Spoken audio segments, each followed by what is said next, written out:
En esta mañana, estos días, mi amada esposa Yolivian Alameda, que está por ahí, ella, déjame bajar un poquito la música, déjense, me estoy escuchando bien, me hizo un flyer para, como siempre, para YouTube, para cuando subo un video o algo, ella los prepara. Y yo había preparado ya el mensaje de hoy, una historia cambiada, y cuando vi el flyer impactó mi vida, porque yo nunca le digo nada. Dejo que el Espíritu Santo la utilice de una forma especial. Dejo que Dios la mueva a hacer en ese flyer, y me impactó porque era de, si lo pueden ver, era de un antes y un después, era de una historia antes que todavía estaba arruinado y empezó a reverdecer, empezó a cambiar todo, y impactó mi vida porque yo decía, wow, Señor, el ser humano llega a la vida tuya de esa manera. El ser humano llega a la vida tuya destruido. El ser humano llega a la vida tuya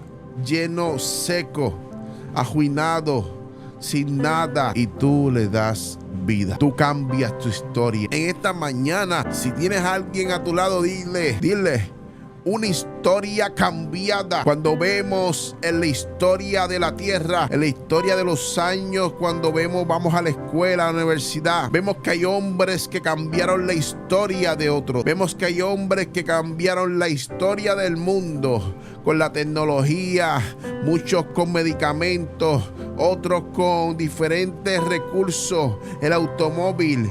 Hay hombres que cambiaron la historia de otra persona.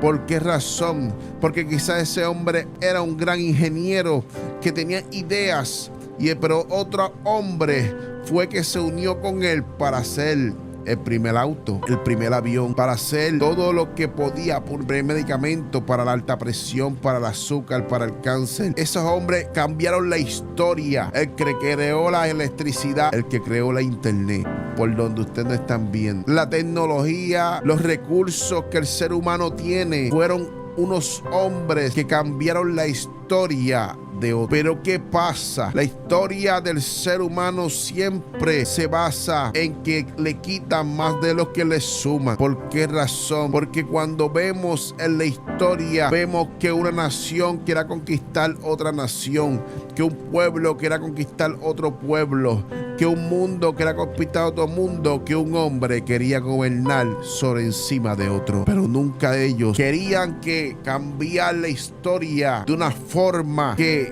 sea productiva o buena.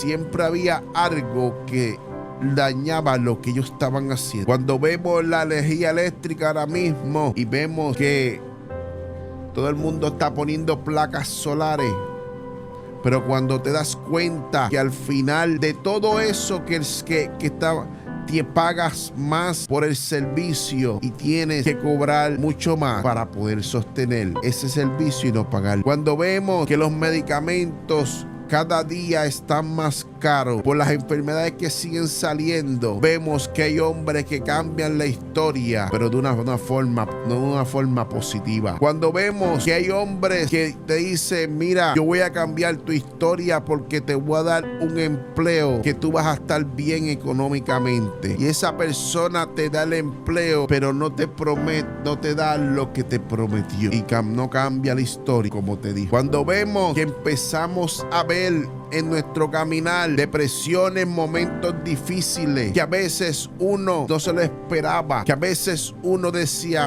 wow, Señor, pero ¿qué está pasando? ¿Qué está sucediendo en mi vida? Que no veo lo que yo tanto me esforcé, que no veo lo que yo tanto peleé, que no veo lo que tanto yo pude seguir trabajando, estudiando, planificando mi vida, porque quería cambiar la historia y quería que saliera algo diferente de ese lugar donde me crié. Pero hoy te voy a hablar del que cambia la historia por completo del ser humano. Te voy a hablar de un hombre que vino hecho Dios, que vino a la tierra y caminó por nosotros, se sacrificó, envió a su hijo, aguantó el pecado en su espalda, cogió los azotes. Se llama Jesús de Nazaret, ese hombre que cuando pisaba, ese Dios que donde pisaba, de todo cambiaba la historia del ser humano, y la historia fue cambiada. La historia puede cambiar hoy.